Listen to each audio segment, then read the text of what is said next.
Hi, my name is Tammy Greenlee, and I'm from Harrington High School. I'm an ag teacher, FFA advisor, and cross-country coach this year. I'm going to tell you about Harrington, the town, but also Harrington High School and the demographics. Harrington has been decreasing in the number of residents since the 1930s, when it had an all-time high of 4,519 people living in the city. That was during a heyday for the railroad. The railroad business was booming, and a whole bunch of those people worked for the railroad. So then you fast forward to today, and that number is 2,304, with a railroad that's not quite as booming, and several businesses that kind of some people have jobs that employ some people, not a whole lot of people. We have CMF, a welding fabrication place, and then the livestock barn, sale barn. There's a veterinarian, actually two veterinarians in town. One of them is mobile, and then there's a couple of restaurants. A hardware store, a Napa. So there's several different businesses in town, but the railroad and military is probably the largest employers.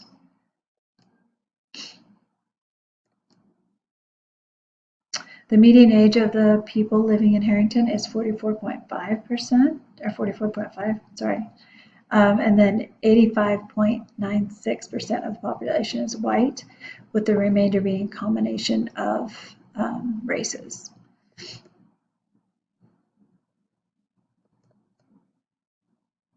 Harrington is a railroad community, as I've already said, but it is also made up of people who are military and live here and commute to Fort Riley, along with the other few businesses that are in town.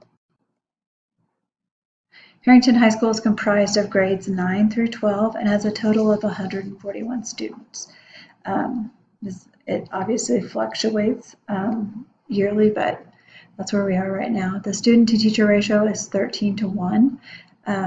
My classes, most of them are between 4 and 8 or 9 kids. And then the classes, the core classes that they have to take are, I think usually they run anywhere from 12 or 13 to 17, 18 kids. So I feel like it's all, pretty manageable. Harrington High School has a minority enrollment of 17%, and 80% of our students graduate high school.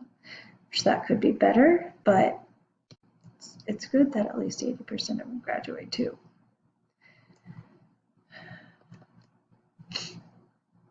Math proficiency is 30 to 39%, and reading proficiency is 11 to 19%. And on that, we do MTSS in both reading and math. They started it in the grade school many years ago, and it was a huge success. And so the high school has been doing it for the last, I think this is the 3rd year. And we're seeing good results there as well. We also have many CTE pathways that prepare our kids for trade school if they want to take that route. Where there's 2 of us ag teachers, and then there are 4 other CTE programs as well.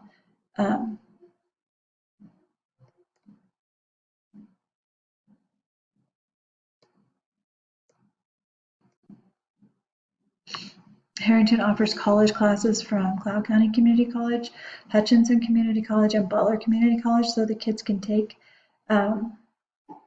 college classes while they're in high school. A lot of the seniors this year, a lot of them have, like, the majority of their course load is, their workload is college classes, because they've gotten all of their core ones out of the way that they had to take. So that's going to benefit their pocketbook, especially once they go out there in the world to college. The student population has declined by 10% in the last 5 years. It's kind of sad, but it goes right along with the town declining. And the teacher population has declined by 26% over the last 5 years. We have 11 teachers currently in the high school. So hopefully that doesn't keep declining.